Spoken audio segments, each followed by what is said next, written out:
Okay. Hey guys, what's up? This is the Power 99 FM here, and today I'm gonna do a review of my new Sony receiver right there, and my new Sony Subwoofer right there. Okay, so as you guys saw in my last video, last Monday, I unboxed the Sony receiver and this Sony Subwoofer last Monday. I set it up. This receiver is powered on, the green light is on, and it's on right there. And that remote is for the TV right there. Right there. This is my TV remote right here, see? For the TV right there. And yeah, the TV still works. No problems yet. Like I said, if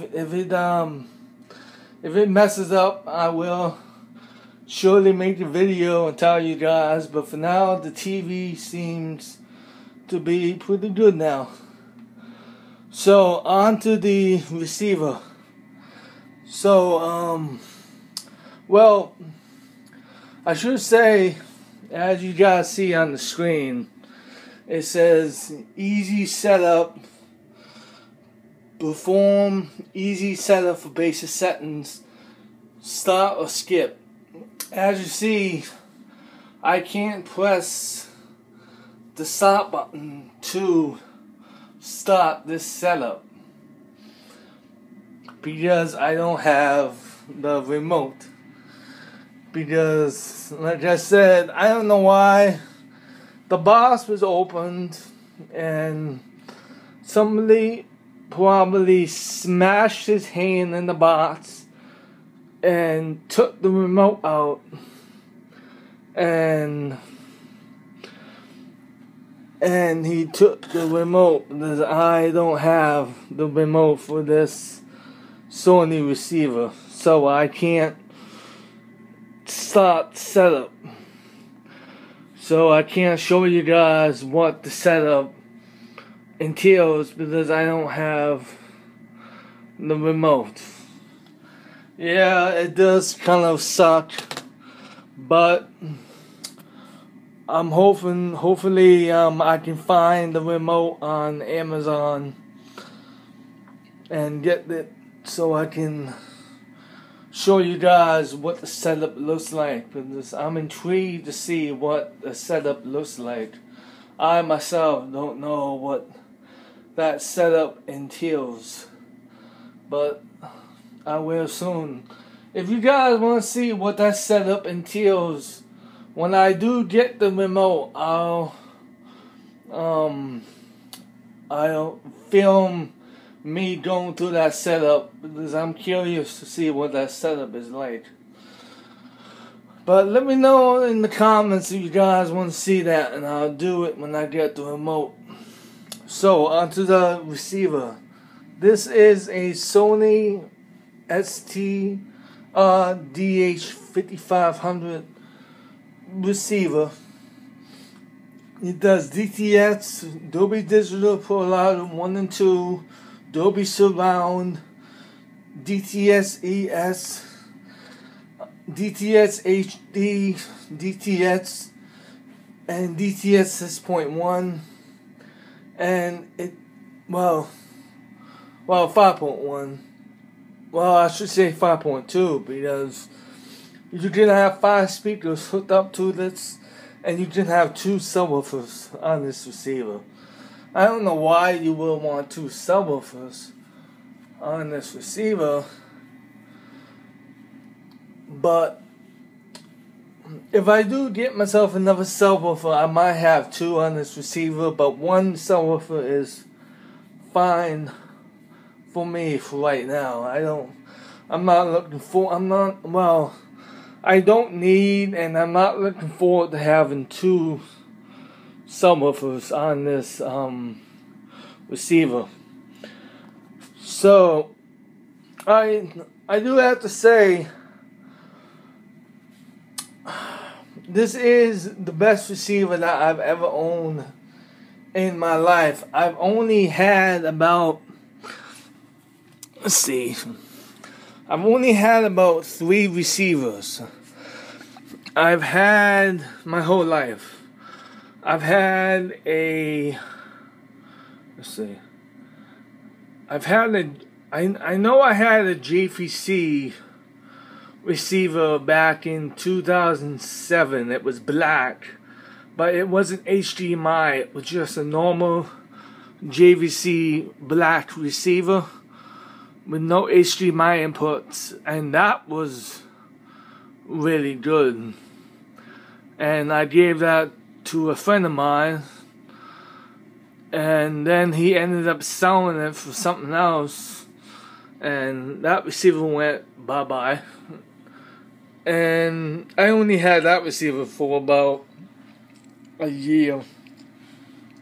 But the receiver that I used the most was my Pioneer 2006 receiver that you saw in my video a couple of videos back. I had a video of my home theater sound system plans, and that was a really good receiver for the time. It was a 2006 Pioneer.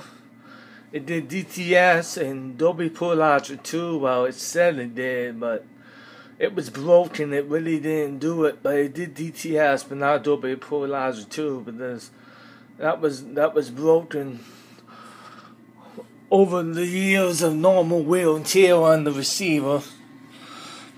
I got that Pioneer 2006 receiver in 2006, and I used it for about 9 years as my main receiver.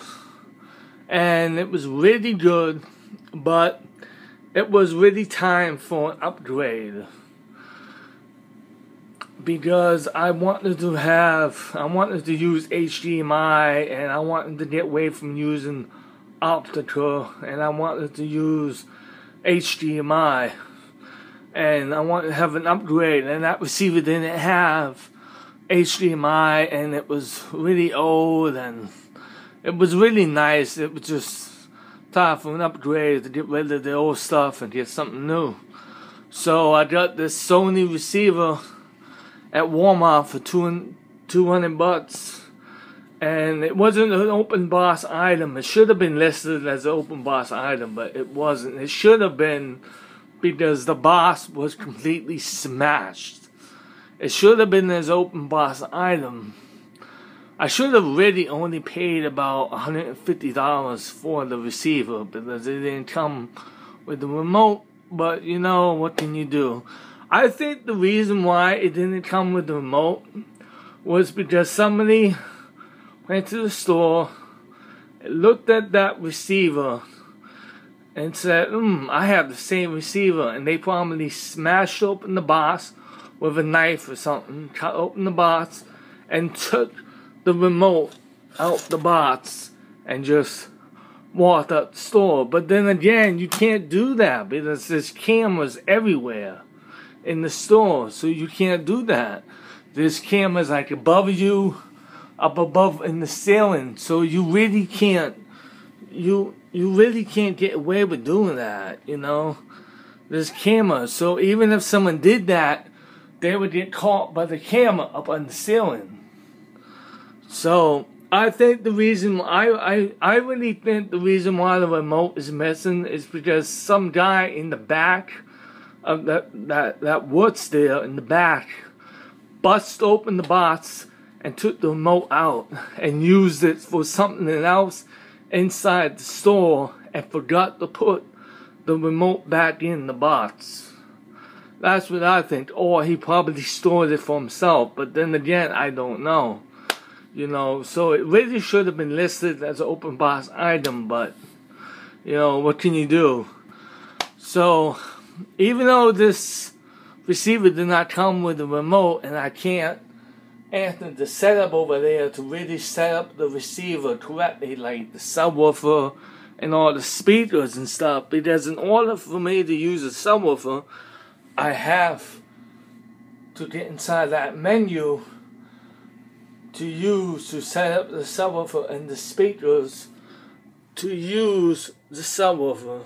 I can't really use it. Now, the subwoofer does turn on when there's sound, but the problem is the subwoofer is way too low. It doesn't really hit the bass. There's no bass to it. There is bass, but it's like very, very, very low bass. You really can't hear it. It makes a little like boom, boom, boom sound, but that's it. There's like really no bass to it. There's no really no boom, boom, boom, boom, boom, boom, like heavy hardcore bass, because I can't set up the receiver in order to use the subwoofer. That's why I can't really set up the subwoofer to use to get that full like surround sound bass, you know, like the hard hitting bass. I can't set up the receiver in order to use it. So that's a bummer, but it's not so much because these well, not these, but these tall floor speakers right here, they really hit the bass hard. So without having the subwoofer, these floor speakers right here can hit the bass hard. So these floor speakers are like having the subwoofer because they hit the bass hard. So I really don't need to use a subwoofer, but it would be nice to use it time and time again when needed be. There's only one con I don't like about a subwoofer: the on and off feature of the sub. Well, this is partly because I can't enter the setup. What I've noticed, well, this has only been a week of using this. What I've noticed so far is when there is sound coming from my speakers, the subwoofer does turn on now and again, and there is a little bass, but it's not like heavy hitting bass. The subwoofer turns on for the bass, and then when there's no bass on the screen for movies or something, when there's no bass detected, the subwoofer turns off, and it turns red, as you see right there when it turns off. When there is bass, the red light turns green for the bass, and when there's no bass, it turns the red light on, means standby, off when there's no bass detected. So the on and off feature of the subwoofer, I really don't like that all too much, but what can you do? If you turn off the on and off feature of the subwoofer, you won't be able to use the sub anyways. The sub will just be off. So I don't have a choice. I have to use the on and off feature of the subwoofer. So that's that. Well, the reason why I don't like the on and off feature of the subwoofer is I think over time, because I think the reason why I think that's a bad idea is because when there's bass going on, the subwoofer turns on, and when there's no bass, the subwoofer turns off. So every time there's bass, it turns on, then it turns off, then it turns back on, then it turns off, then it turns back on, then it turns off again. I don't think that's such a good idea, because I think over time the subwoofer is going to break and not want to turn on at all, because it's getting turned on and off way too much. And I think that would break the components inside the subwoofer on or off feature, and it won't turn on anymore. That's what I think. That's why I don't think that on or off feature on the subwoofer is such a good idea. I could be wrong, but I don't think, or maybe it's made to do that, but I think over time the components that turns on and off the subwoofer feature will break the subwoofer connection inside and not want to turn on. But only time will tell. So only time will tell. I mean, it could happen, but then again, I just have to use it and see if that happens. And if it happens, then oh, my receiver shut off. I guess when you leave the receiver on, I guess the receiver shuts off. I didn't know that. I just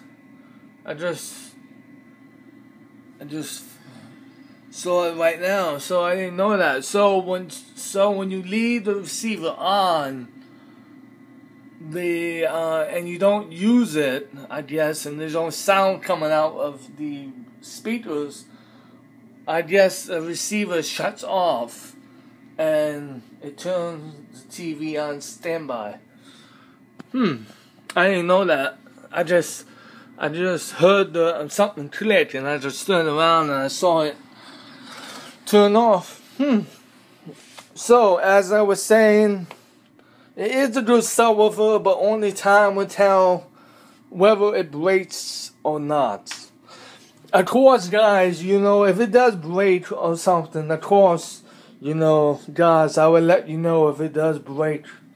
Just like the TV, if the TV does break, I'll let you know, guys, because I want to keep you guys informed of if anything breaks. I can let you guys know whether it's good to buy it or not, So I keep you all informed. But so far, everything's good. The TV's great so far. The receiver's great, and the subwoofer is great. Except for the on-off feature is not that great. But so that's the subwoofer right there. Subwoofer is pretty nice. It's pretty big. It's pretty great. Now, what you want to do, if you get this subwoofer, what you want to do is don't push it up against the wall. I know you guys can't see that, but mine's not all the way up against the wall. I know it looks like it is, but there's a little gap in between, so it's not all the way up against the wall. So, because it's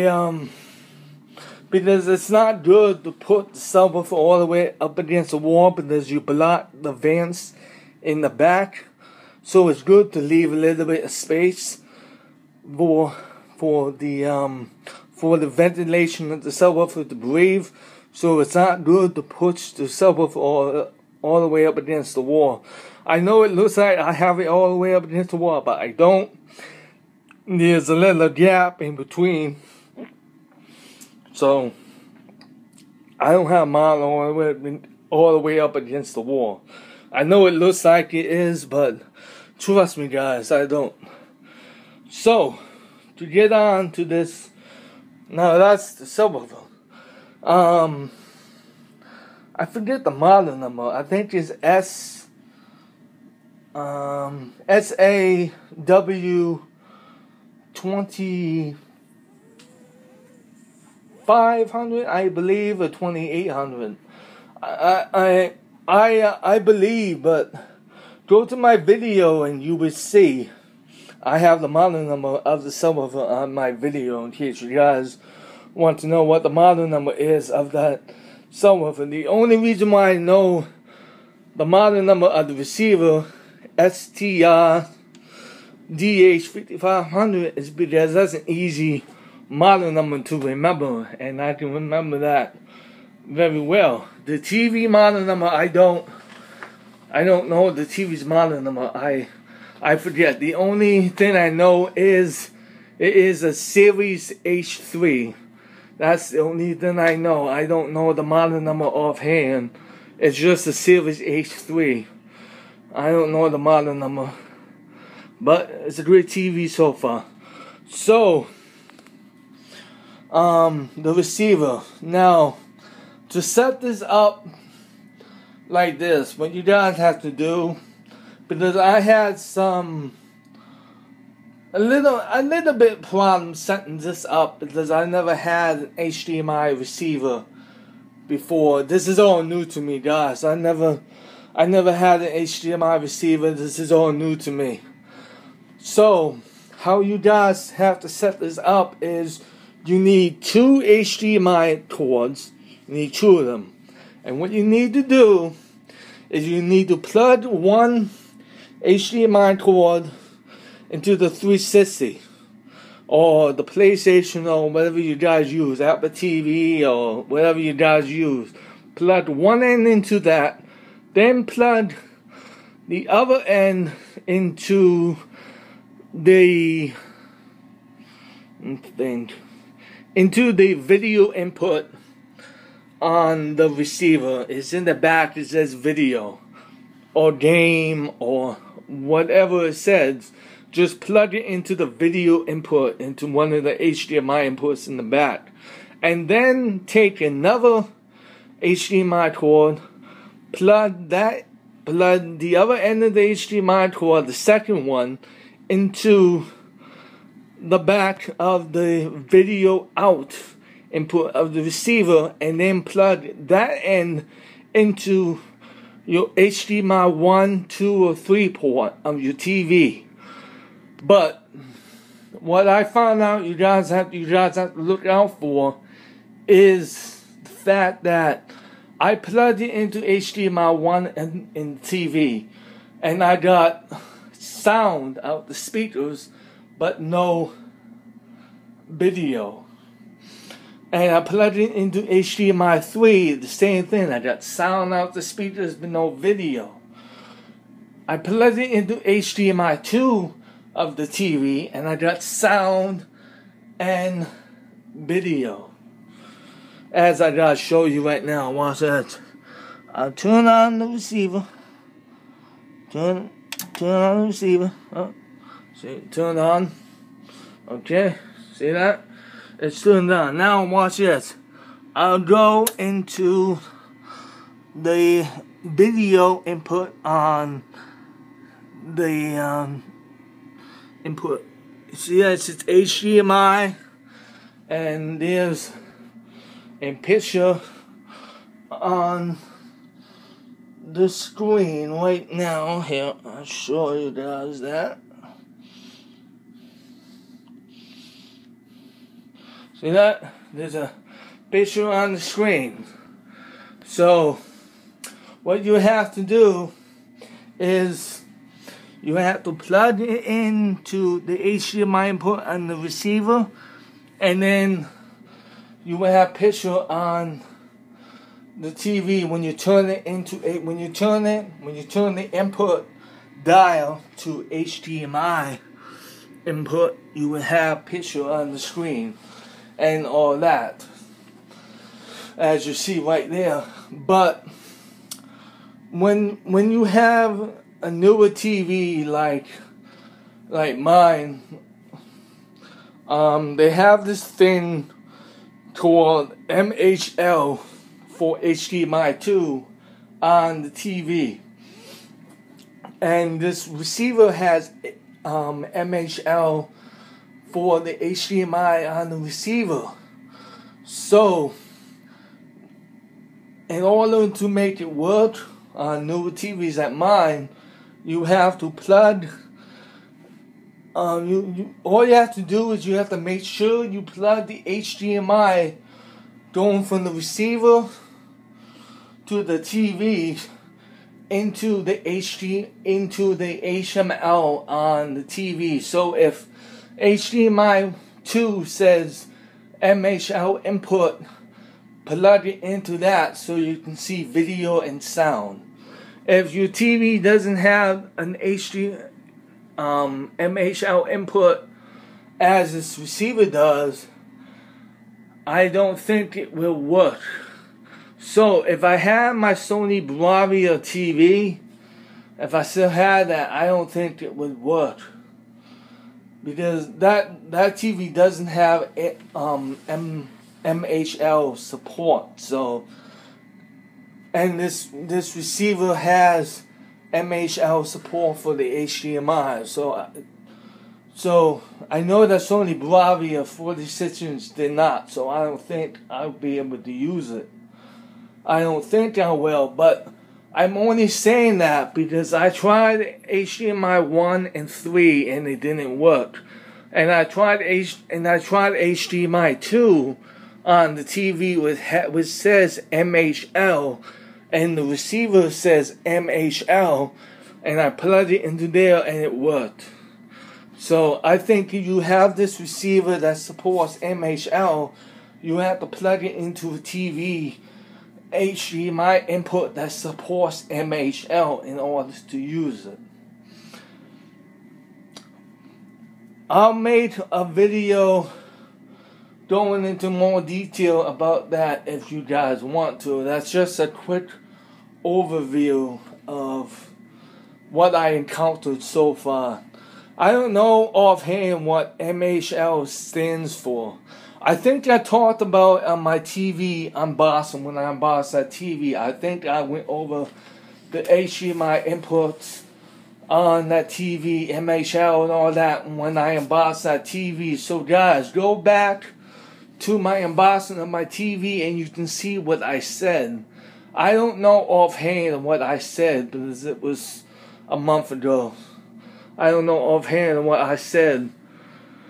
So go back to my TV unboxing and you'll see what I said about all the 3 HDMI inputs / what they have. HDMI is DVI 1, HDMI 2 is MHL. I forget what I said what HDMI 3 was. They have a / between them. I just kind of forget what I said.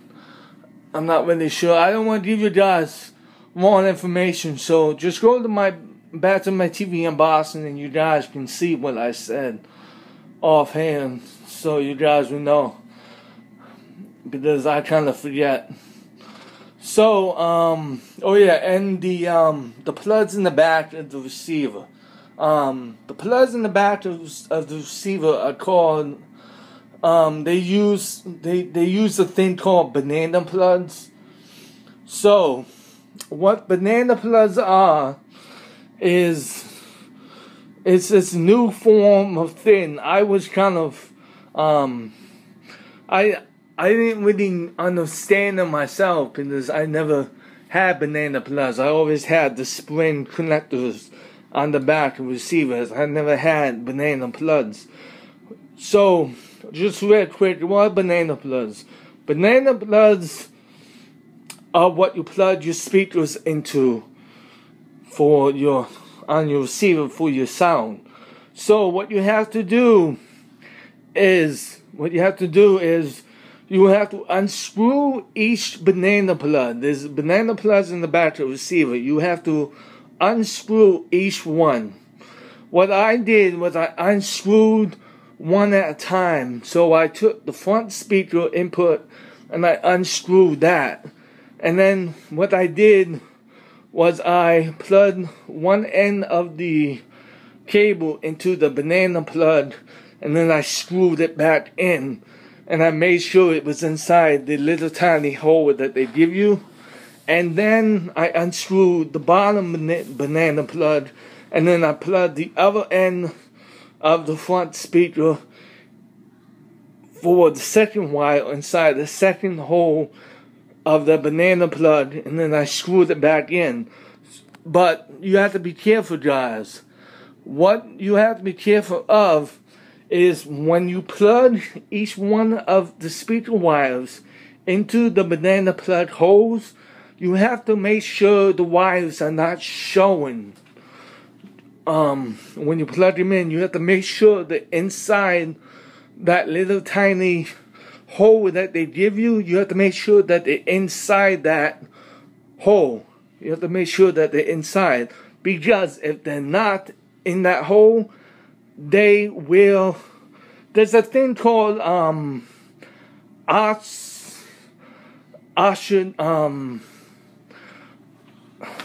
forget what they say, but it's I think they call it oxidation. I think it's a weird name. It's oxidation or something like that. I looked it up. Basically, what it is, if you have banana plugs for the receivers and you don't plug the wires inside those holes that they give you, to make sure like the wires are not showing inside there, because if they're not all the way inside those banana plugs, if there's a little bit of wire showing, then after a while they can erode and short circuit the speakers. And what you have to do is you have to cut off those wires and strip new ones. That's basically what you have to do if they're not inside those banana plug holes the right way. So that's another thing you have to look out for. Now, am I going to get banana plug connectors, as they say, and plug the banana plug connectors inside the holes that they give you? No, I'm not going to do that, because I don't see a need to do that as far as of yet. But if I do, I would update you guys and let you guys know, because I like to keep all you guys informed. But so far, everything's working good so far. Everything's working good. TV, receiver, subwoofer, everything's good so far. No problems yet. Cross my fingers, no problems yet. Oh, I can't cross my fingers, but no problems yet. Now, this receiver features, well, the receiver has a lot of good features of the receiver. It's really, really nice. It's the best receiver I ever owned in my life. I love all the features. It has something called night mode. So when you turn night mode on, what night mode does is it makes the speakers, it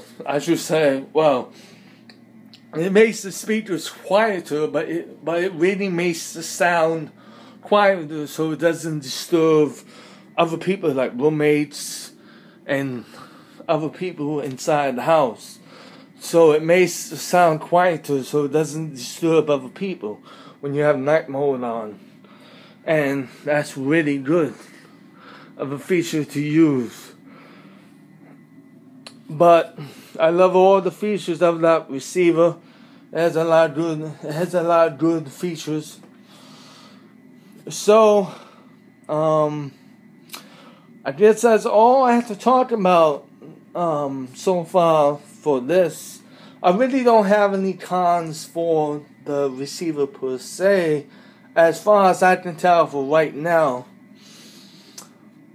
The only con I have is the remote missing, but that's not the receiver's fault. That's somebody took the remote.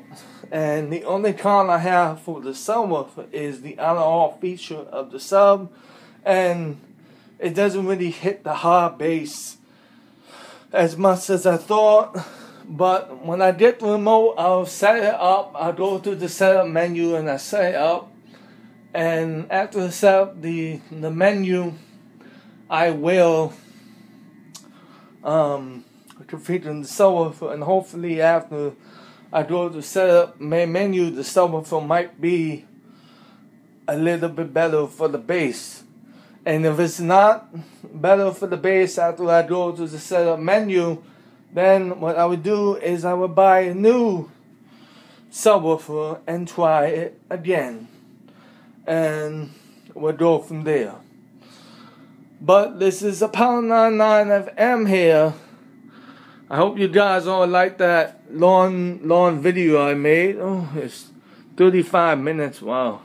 I hope you guys enjoy that long video I made. I try to make it as highly detailed as I could at this time of night. I am kind of tired, so I might have forgot a few things, but I hope I covered everything good for you guys. And if you guys want to know more, if I missed a few things or I didn't go over something in more detail, if you guys on my Facebook, well, some of you friends of mine on my Facebook, message me and I will go over more detail. Or if you have any questions, I'll be more than happy to answer them for you on my Facebook or YouTube comments. If you guys want to leave me a YouTube comment, I would be more than happy to get back to you and answer any questions